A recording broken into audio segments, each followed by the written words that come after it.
Probably should have made some more. They planned that, Titus. They wait out in the foyer and says, let's go over here. He's on the other side.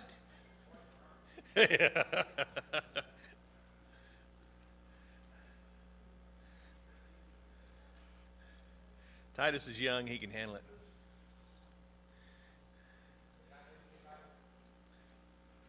Everybody got one?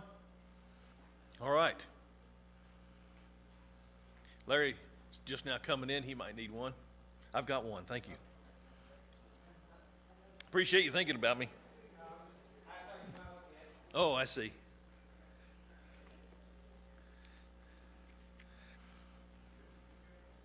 This is a class on theology. We're studying God, different aspects of his nature and being.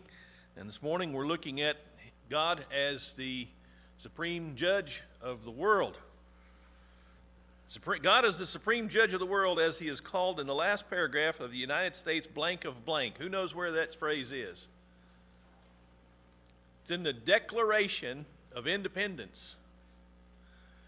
When you read our nation's Declaration of Independence, you'll find four references to the God of the Bible.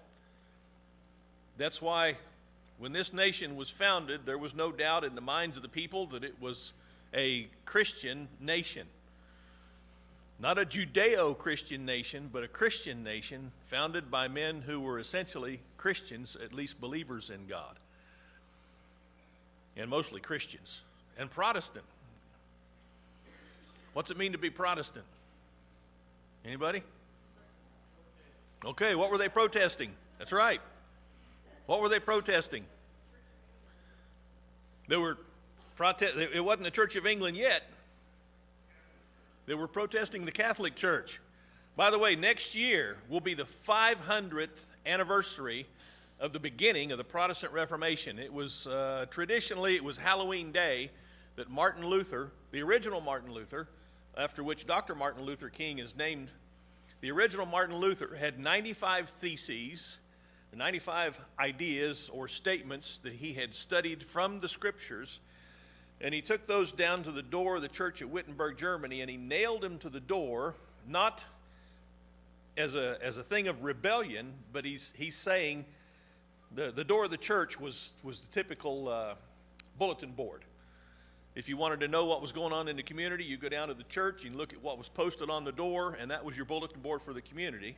And he posted these 95 theses because these were 95 things that he found in the Bible that were against the teachings of the Catholic Church.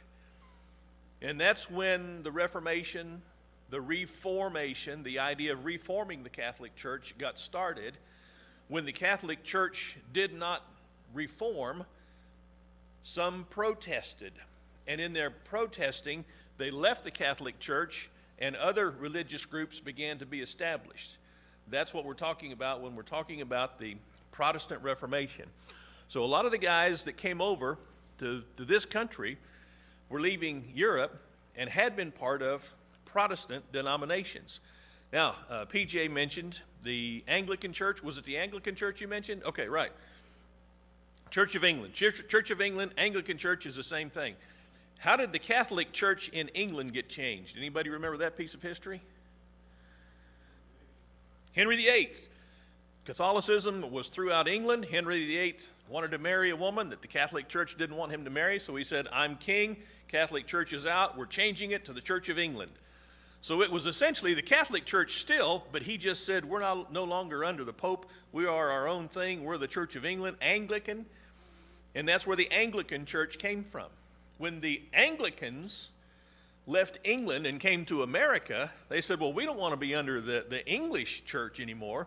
So they established, it was essentially the same church, still Catholicism essentially, but now they called it the Episcopal Church. So if you go to an Episcopal church today, it's going to look like the Catholic Church. Actually, it'll look like the Anglican Church, which looks like the Catholic Church.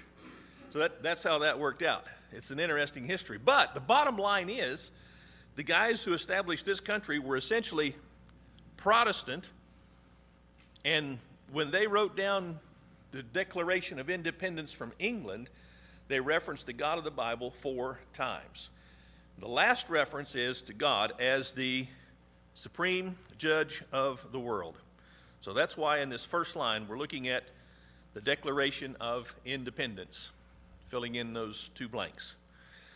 Now that's a little bit of history that I hope sort of gets us all on board together as an introductory note. Any questions or comments or observations about any of that?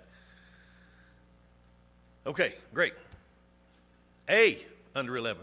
God is shown to be the judge of all the world immediately in Genesis. And I don't know if you've ever read Genesis with this idea in mind, but it jumps out at you when you think of it in terms of God as the judge. The first diamond bullet point there. Genesis 1:1 claims that God created the blank. I would put universe. The universe. It says heavens and the earth. That's the universe. He created the heavens and the earth. He created the universe. How did he create it, by the way?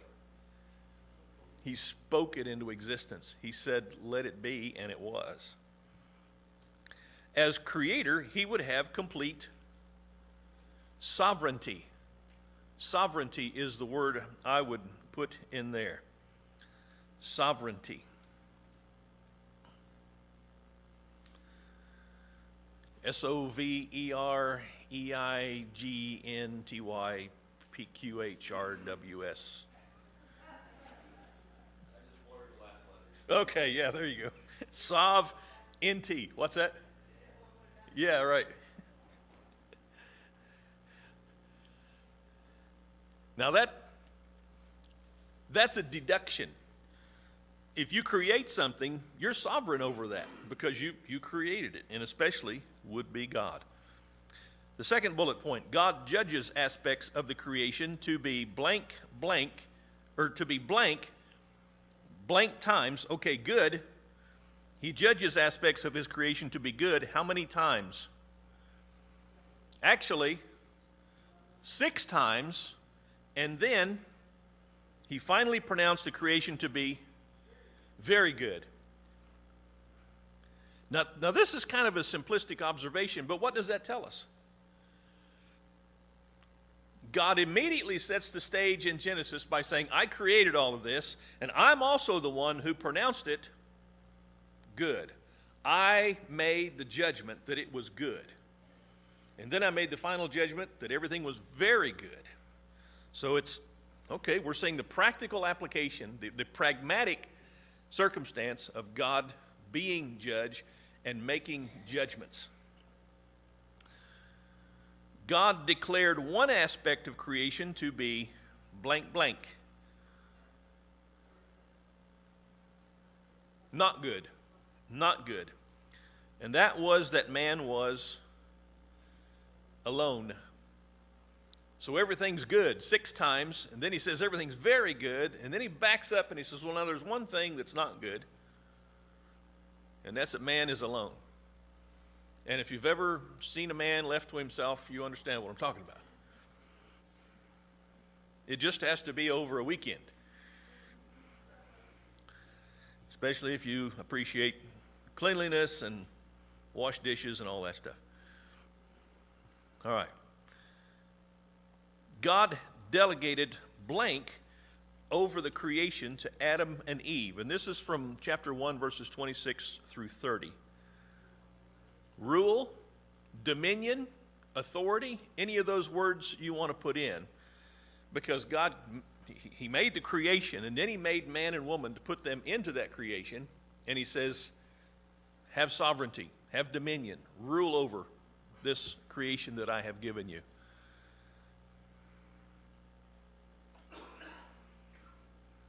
This is why, here's a practical application of this. I fully concur with the ideas of conservation and protecting our resources, but I don't think it's wrong to cut trees down and use them to make lumber. I don't think it's wrong to dam up a river to create a hydroelectric plant. I think all these things are within the scope of God saying, use these resources. Now, as individuals, we might disagree. For instance, if I'm the one living by that river and I want it to stay the same, and they're saying, no, you got to move now. Well, that's a completely different situation that has to be judged on its own merits. However, The idea of building a power plant, damming up a river, cutting down trees, digging into the earth to mine ore, smelting that ore to make implements to work with, all of the harnessing of the resources of this creation is in keeping. It's really not only in keeping, it goes right along with God's plan, because he said, have dominion. He did not put Adam and Eve in the garden and say, hey, sit around and enjoy this thing. Everything's just going to come to you. He put them in the garden and he said, I want you here to dress it and keep it and have dominion over things. That means you're supposed to do something with it. I've used the illustration before. I sort of hesitate to use it because I don't want us to think of our relationship with God as God and his pets. But if you buy a hamster, you remember me talking about this? What do you do before you buy the hamster if you're smart? You get a cage for the hamster, and what do you put in that cage? Food and water, what else? Bedding, what else? You got to have a wheel. There's a law somewhere. You cannot have a hamster unless you have a wheel. What do you want the hamster to do with all that stuff when you put him in a cage? Use it.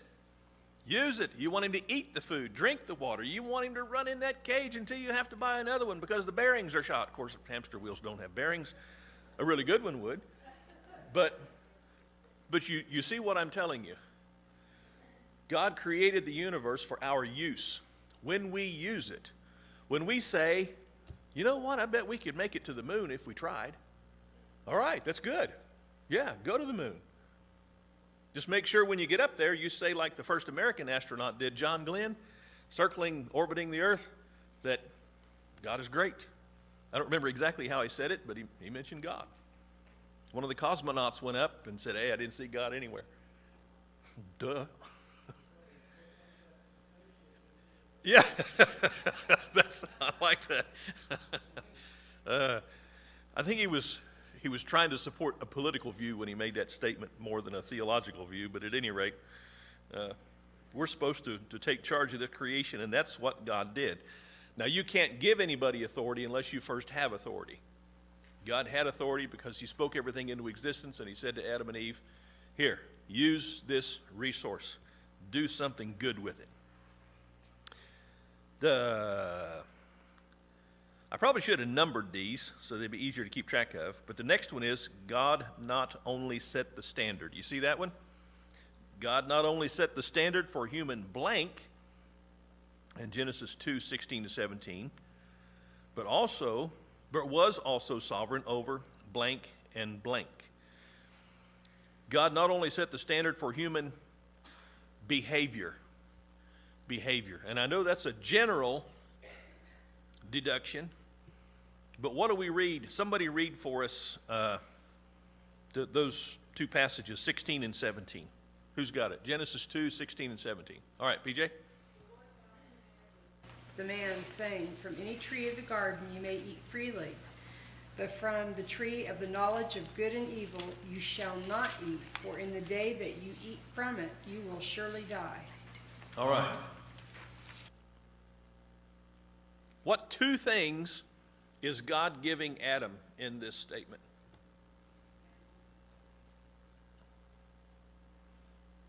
Keep going. He's giving him freedom on one hand. What's he free to do?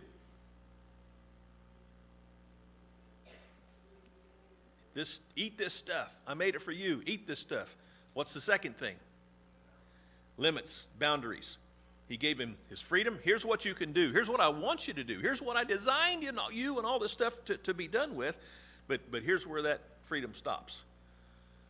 As God is the giver of freedoms and limitations, he's sovereign over those, and he's the judge over those. Now, the rest of it is, he's also sovereign over blank and blank. Consider filling in these two blanks based on what he said about life and death is good, and it's true. But what I'm looking for here is right and wrong. Right and wrong. Use these aspects of the creation in this way. This is your freedom to do with these things. That is right. And every time you exercise that freedom, you're doing what's right.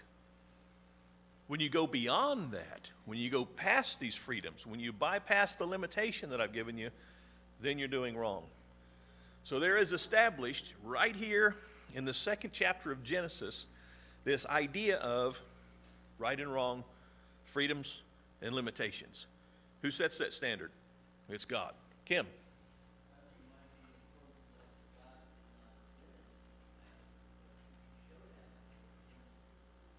Okay, very good point. It's built in, it's natural.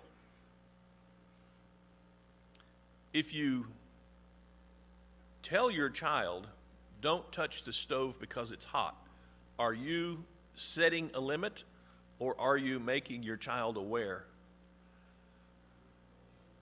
Okay, you're setting a limit because now they know my mommy or my daddy said this, or whoever's has authority over me has said this. But all you're doing as the authority figure in their life is showing them this is where a line is drawn. Whether I tell you or not, whether you know or not, what's going to happen when they touch the stove? They're going to realize, oh, there's a limit. Okay?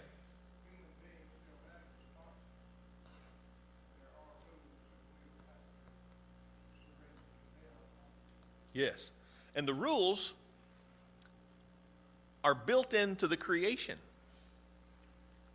We have these things called laws, physical laws. We do not create these physical laws. The best we can do is discover and describe them. Newton's law of gravity. What did Newton do to create gravity? Newton would be the first one to tell you, I didn't do anything. I just studied it because it's there. I don't even know what it is. We still don't know what gravity is. But it is so predictable that we can write down what is a law of gravity and know that it works, and it works all the time. It's consistent. I believe that just as God has consistent physical laws in the universe, there are consistent spiritual laws in the universe. And we're seeing that right here in the second chapter of Genesis. Here are the trees. Eat them. When you eat them, your body will be sustained. But if you eat from this tree, you're going to enter into a whole new realm of reality that you don't want to go there. So here are the limits, and I'm telling you what they are. Yes?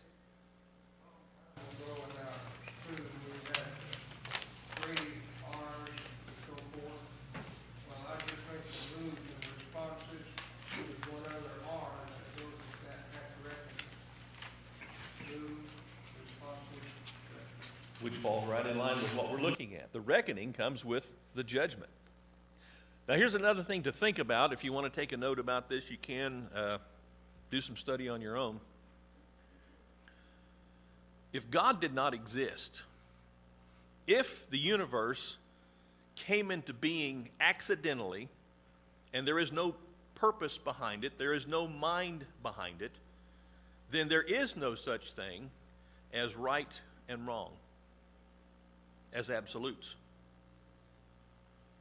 If we believe in right and wrong, we must therefore logically and reasonably believe that there is a God. Because without God, there is no one to establish. No one has the authority to establish what is right and what is wrong. If you are an accident, your existence is an accident, and I am an accident equally so, then why would one of us have sovereignty over the other to say what you're doing is right or what you're doing is wrong? And there will be no reckoning. Dayton was pointing out the 3 R's. There will be no reckoning. There's nobody to call us into account for what we've done. And yet every human being knows instinctively that there are things that are right and there are things that are wrong. What do we call those who don't have that sense?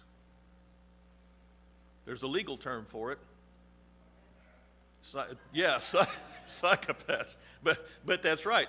There's a pathology that has to do with the negation of what is right and wrong. And those people in our society are the people we fear because they hurt other people and they have no conscience about it.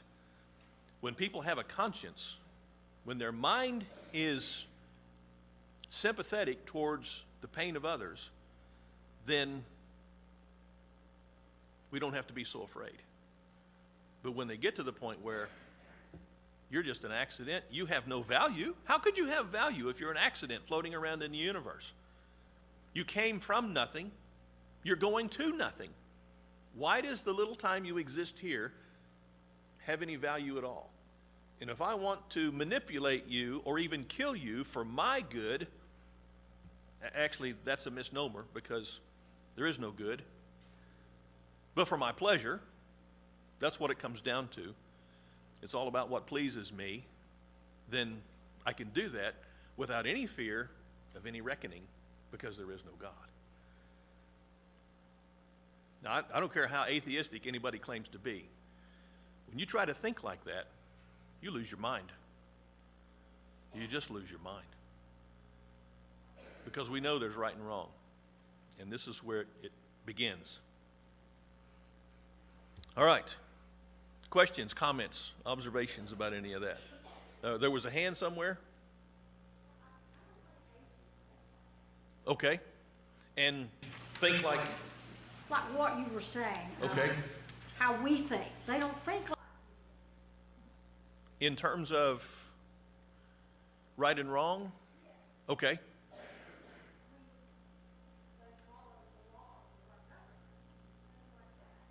Yes. But why do they do that?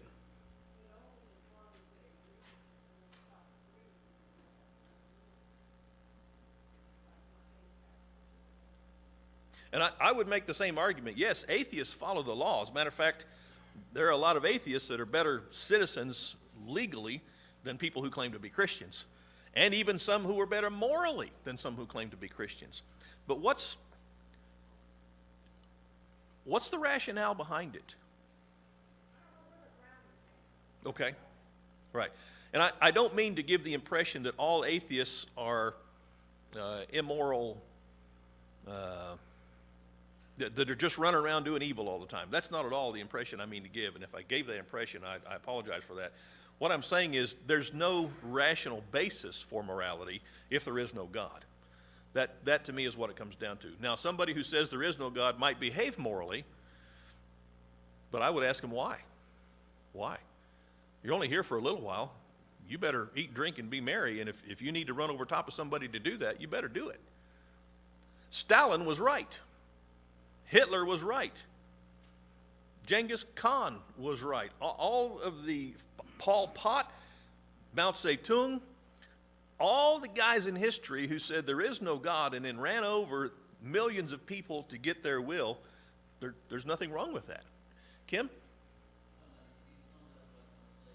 It is important to make a distinction that while this is one of the great arguments for the existence of God, the existence of morality, we're not saying that you have to believe in God to be a moral person. And that's what you just said. We have this intrinsic knowledge. We know intrinsically what's right and what's wrong. There are absolute rights and absolute wrongs. Yes. But you don't have to believe in God to live a moral life. That's Not right. amoral together, but a space moral. Now, if I'm an atheist and I hurt someone and my conscience bothers me, I have no answer for that. Why does my conscience bother me if there is no God?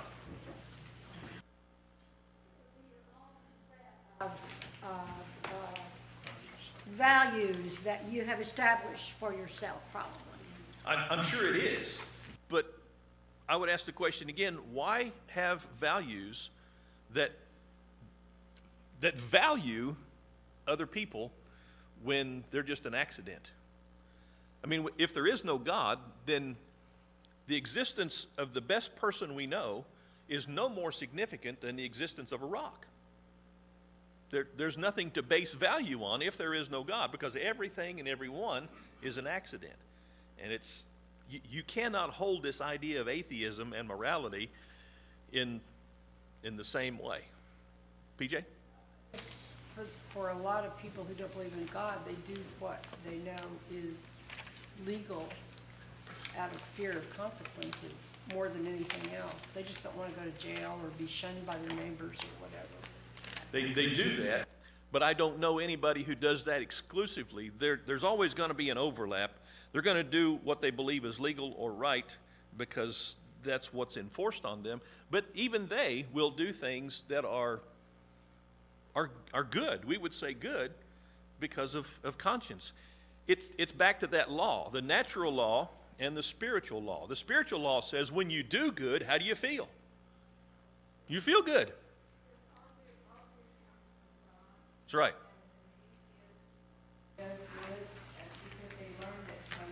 That's right. I fully agree with that. God's influence in this world is being felt even by people who don't realize that's where it's coming from. How many times do you hurt and you don't know why you hurt? Oh man, it must be arthritis. Well, maybe it's arthritis. Maybe it's something else. Why do we have our conscience either excuse or approve and then not understand where that's coming from? It's a feeling. And my contention is that it's a feeling because God has built it into us. There's a passage in Ecclesiastes chapter 3.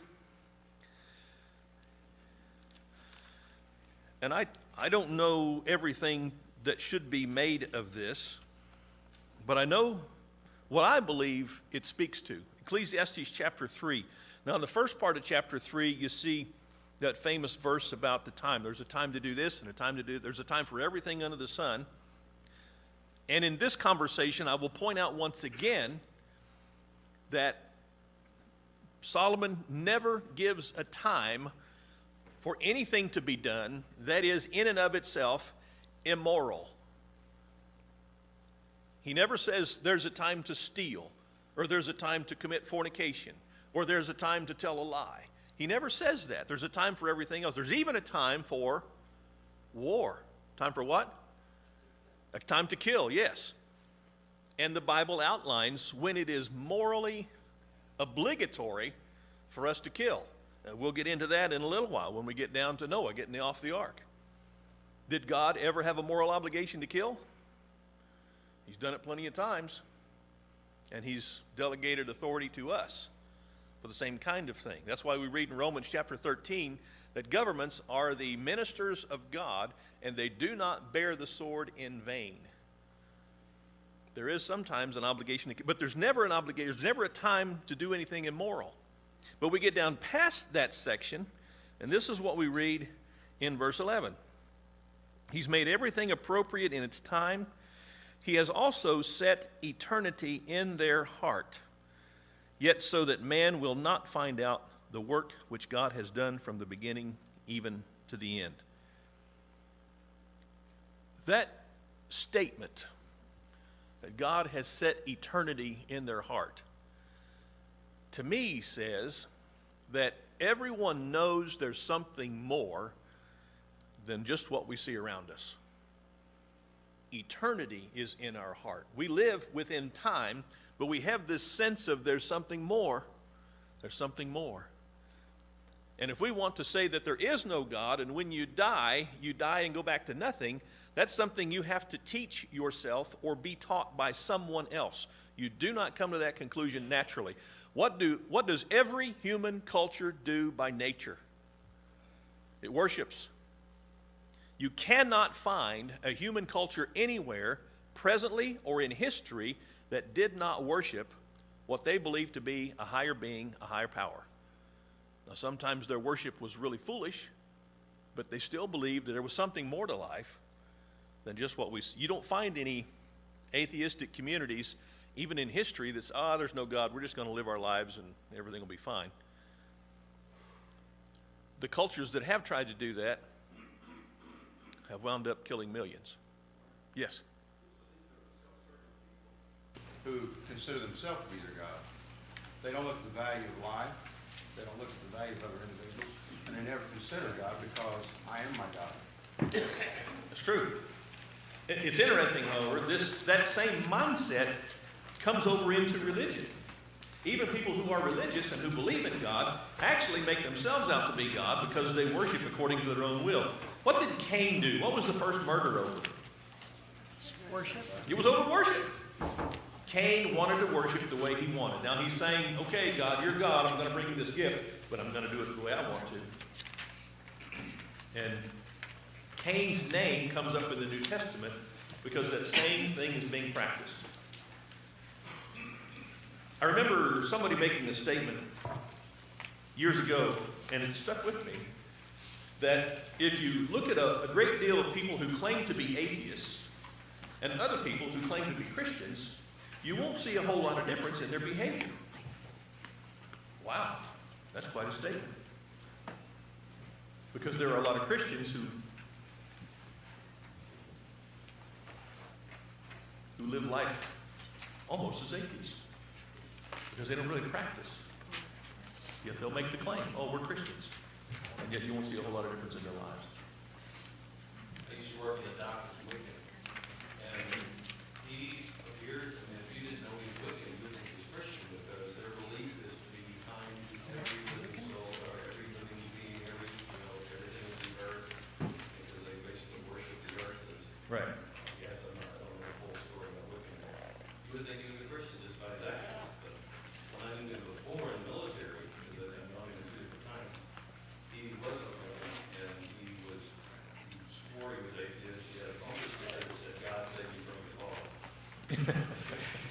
So, and then all of a sudden, when I met him, after we were both in the civilian world, he had changed, and he was like totally different person, but he was not Christian. He was Right. So you can get the pulse of, is he Christian or not? And when you look at almost every religion, you'll find people within that religion who are behaving in a godly fashion. Because there's a form of morality. It's like Paul wrote. They have a form of godliness, but it's without power. And that's what we see in a lot of religion. And it comes back to what Phyllis is saying. God is the author of everything that's good. And we pick up on a lot of that good even when we're going in the wrong direction. And that's why here's this word again.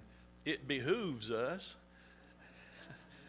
It behooves us to be very careful what we listen to, who we believe, and what we follow, because it might look so good on the surface, and then you get and you find out, oh wow, this is ungodliness. But if you were the devil, isn't that the way you'd want to do it? Why do I put on camouflage before I go hunting? I don't want the deer to know it's me, because I don't want to kill him. And the devil is going about like a roaring lion, but lions don't roar when they hunt. So, anyway, observations, questions, comments, anything else? Don't want to miss any hands. All right. Let's see. That was God not only set the standard for human behavior, but was also sovereign over right and wrong. And then the next one, God made and enforced judgments over blank and blank, but also over blank. And this is from Genesis 3:8-19. And if you've read that text, then you probably have the answers to fill in the blank. Who's the blank and blank? Made judgments over Adam and Eve. Adam and Eve. Eve ate the forbidden fruit. Adam came along and he ate the fruit, and God called him into account for it. But he also called someone else into account. Who was that? Satan. This is huge. Don't let anyone ever tell you that God and Satan are equal forces for good and evil in the universe. Opposed, they are not. Satan is only allowed by God to practice his work, and he is totally under the sovereignty of God. And God brings judgment over him as well as he does Adam and Eve. God judged blank regarding the murder of Abel. Genesis 4:1-15. Cain. God judged the entire blank, which resulted in the blank of Noah's day. Okay, that gave it away. Judged the entire world, which resulted in the flood. Why did I make a blank for the flood? The flood is the execution of God's justice. How huge is the flood? The whole world was overwhelmed by water because of God. And Peter, in 2 Peter chapter 3, will make the statement that by God's word, the world was overwhelmed by water. So just as he brought the universe into existence by his word is the one that said, let the fountains of the deep break, let the rain fall from the sky, let everything on earth die except what's in the ark. So this is God's sovereignty, his judgment, and his execution of the judgments being seen on a worldwide basis. He then provides the rainbow. Provides us with the rainbow as a sign that he will never again destroy the earth with water. How far are we into Genesis? This is chapter 9. By the time we finish the account of the flood, we've just gotten into, we're not even 10 chapters into Genesis. God not only gives authority for the eating of blank after the flood, but for blank blank as well. Genesis 9, 1-6. Let's go read that. Quickly.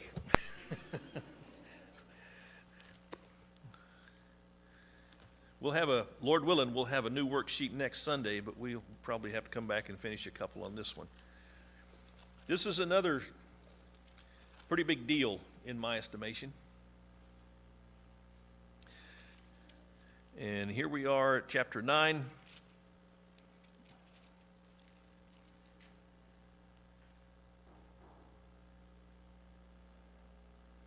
Yeah, I gave the right reference. I thought I gave the wrong reference. God blessed Noah and his sons and said to them, be fruitful, multiply, and fill the earth. The fear of you and the terror of you will be on every beast of the earth and on every bird of the sky, with everything that creeps on the ground, and all the flesh of the sea into your hand they are given. Every moving thing that is alive shall be food for you. I give all to you as I gave the green plant.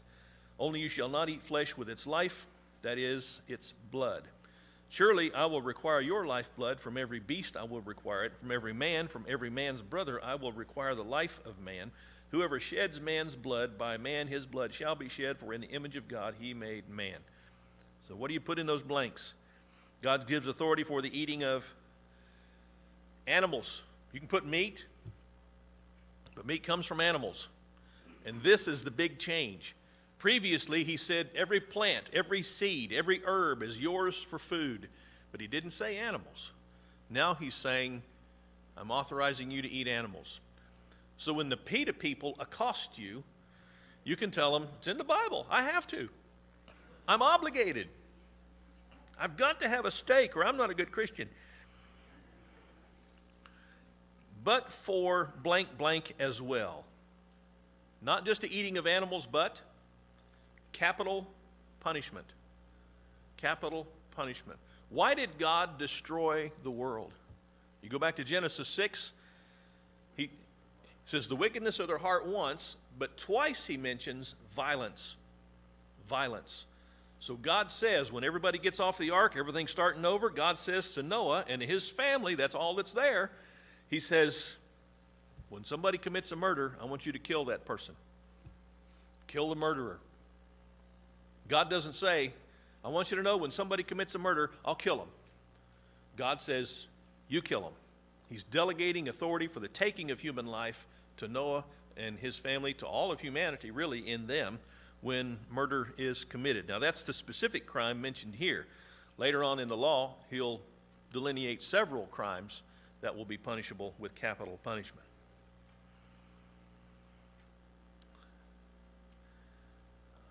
All right, God intervened at blank and the building of the tower. Well, that gives it away.